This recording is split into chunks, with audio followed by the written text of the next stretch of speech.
Plus d'une vingtaine de cadres du sport ont pris part à ce renforcement de capacité. 6 ont été retenus pour devenir les administrateurs du sport en Guinée. Ce séminaire vise entre autres à renforcer les compétences et à professionnaliser le sport afin d'atténuer les écarts qui existent entre les uns et les autres. Nous nous sommes efforcés à vous donner le nécessaire pour appréhender toutes les connaissances relatives à la gestion d'une organisation sportive.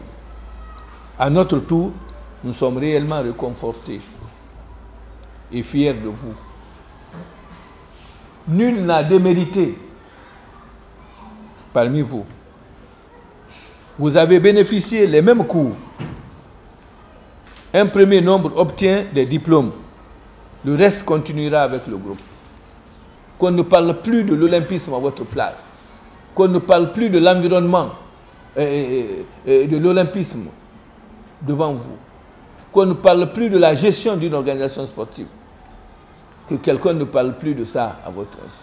Qu'on ne parle plus de la gestion des biens, des ressources matérielles et immatérielles, des ressources financières d'une organisation sportive. Vous avez une idée sur tout ça aujourd'hui. Ce n'est plus un secret.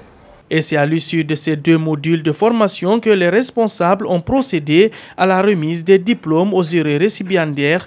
Satisfaits de ce rendez-vous du donner et du recevoir, les bénéficiaires comptent bien s'appuyer sur les connaissances acquises pendant plusieurs mois afin de contribuer au développement du sport dans le pays. Je profiterai au futur de pouvoir restituer toutes les connaissances que j'ai eues à recevoir pendant ces 2 sessions de formation. Je suis prête à dispenser les cours et je vais m'adonner. Je serai avec mes collègues qui ont reçu aussi les diplômes. Nous travaillerons ensemble. Je compte aussi apporter ma part pour former d'autres aussi encadreurs sportifs en matière d'administration sportive, quoi. Donc c'est ça ma mission. Nous avons reçu cette formation, c'est pour aussi être formateur partout où besoin sera. Le Comité national olympique et sportif guinéen ne compte pas s'arrêter à mi-chemin.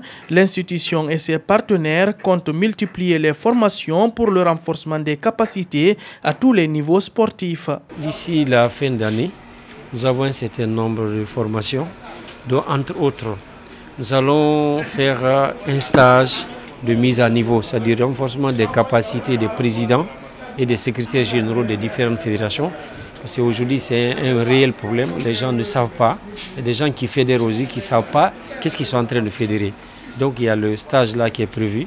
Ensuite, nous allons faire un stage de mise à niveau des DTN et les entraîneurs nationaux.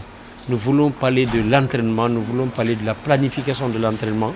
Nous voulons dire un peu comment pousser les jeunes à être des champions. 3e stage, nous allons faire un stage de préparateur physique. Nous avons constaté que les fédérations n'ont pas de préparateur physique. Selon les responsables du Comité olympique et sportif guinéen, le sport professionnel est un secteur d'activité en pleine évolution dans un environnement socio-économique et juridique de plus en plus complexe. La prise en compte de cette complicité nécessite la présence auprès des groupements sportifs professionnels de spécialistes capables d'avoir le recul suffisant pour manager les politiques sportives des responsables du sport.